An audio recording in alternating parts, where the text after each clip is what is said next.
So chapter 3 is all about interpersonal communication and the self. Now, I had you all do an identity collage where you collected various pictures of hobbies, loved ones, interests, and so on that you felt contributed to your identity. This chapter digs a bit deeper into our identity, but more specifically, our self-concept. So let's jump into the difference between identity and self-concept.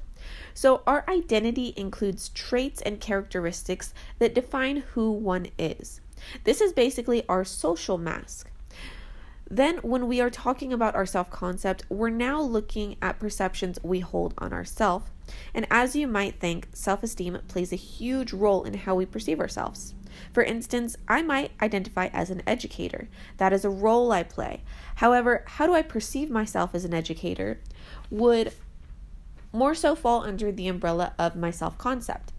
For instance, if I held the perception that I am a hardworking, good educator, this might demonstrate a higher sense of self-worth or self-esteem within this role. Another example could be our names. My name is Cecilia, and it is part of my identity. This is what everyone refers to me as. On a deeper level, I might want to consider how my name has contributed to my perception of myself. Would I be or act different if I had another name?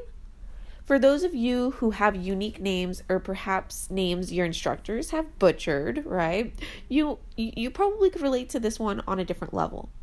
What does your name say about you to others? Has it affected you at all? Does it have any cultural relevancy? This is something you might want to consider when writing your self-concept paper. So going back, self-concept is your perception of yourself, and clearly your self-esteem or self-worth plays a huge role in this. Identity more so is what we present to the world around us, but our identity plays a huge role in our self-concept. Our self-concept develops during our early childhood, usually around 6 to 7 months during infancy. Babies at this time are developing physical abilities and are also becoming more aware of people and their surroundings. These social interactions we have play a huge part in how we develop our self-concept. Children tend to reflect parental behaviors, which can be referred to as reflected appraisal. More specifically, reflected appraisal is the mirroring of others' judgments. People who we have closer bonds or ties with tend to have more of an impact on us. For instance, my mom, growing up, told me that I was a very bright young lady. She said this multiple times throughout my life, even if I was feeling down or having trouble completing homework.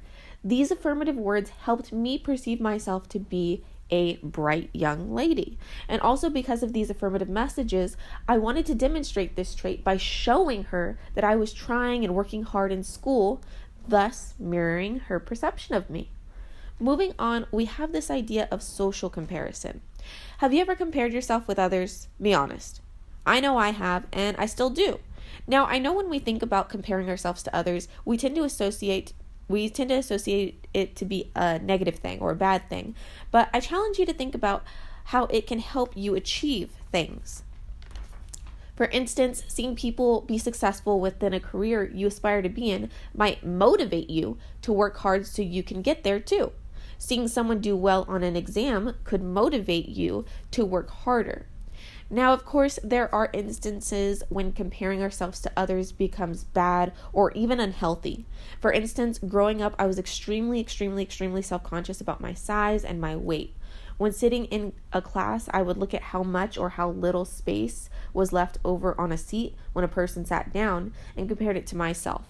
See, clearly at this time, I had very low self-esteem, and this was clearly an unhealthy behavior. So think about how comparing yourself with others has either strengthened or lowered your self-esteem throughout the years. Moving on, we have a few characteristics of self-concept. So first, it's subjective, meaning that it's based on our own personal feelings and opinions about ourselves. Next, it's flexible, meaning that it can change over time. Think about what you were like 5 years ago. Are you exactly the same now? Well, what about 10 years ago? Now, that's not to say that we don't attempt to resist change. These core values and beliefs we hold near and dear to us have likely been present throughout our journey, but some of them have changed with experience. And I'm sure a number of you could probably agree with that. So moving on, we have Erving Goffman's face theory. Now, Goffman contends that we are all, in a sense, actors on a stage. We have all these different masks, better known as faces, that we put on and take off depending on the context or the relationship that we have. For instance, I am not the same person all the time. And that's just me being honest. I'm not always the same all the time. When I'm teaching, I tend to be more upbeat and more outgoing. I put on my teacher face. I need to have some level of professionalism as well, right? Because I need to be mindful of the context of the situation that I'm in. Think about it like this. Do you act the same around your parents that you do with your best friend? Do you email or speak to your professors the same way that you speak to your friends? Probably not. So our face is our socially approved identity. We have many of these. Face work, however, is how we kind of go about maintaining our face, usually through the use of verbal and nonverbal messages. For instance, again, I'll be honest, when I teach a person, I try to smile, move around frequently, be animated. I'm extremely mindful of these nonverbal gestures. I'm not always like that though, and I'm almost certain that a majority of us don't act the same with every single person that we meet. It really depends on the relationship we have with them. It depends on the rapport that we have with them. But there's always going to be exceptions as well. So some of you might think, no, I'm decently the same with every single person that I meet. And it's okay if you do have that belief, but it doesn't fall in line with Erving Goffman's face theory, in that we do have these multiple faces and we enact them when in different contexts with different people. So the last part of face theory is our front stage, backstage, and our props. So the backstage is the kind of behind the scenes, which for most of us is at home. It's where we kind of get ready for the day, we get all of our supplies ready, we cry, we prepare ourselves, and so on and so forth. This is really the side that a lot of people don't get to see. It's very personal. Our front stage, however, is again, what we're showing to the people around us. It's the stage, right? It's our performance. It's where the acting takes place.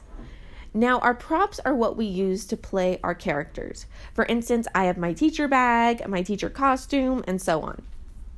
In relation to this theory, we have our perceived and our presenting self, which ties closely with the theory. Now, our perceived self is our private self. We don't really willingly show this to people. It's who you believe yourself to be during moments of honest self-examination. And think about the last time you had a moment of real self-examination.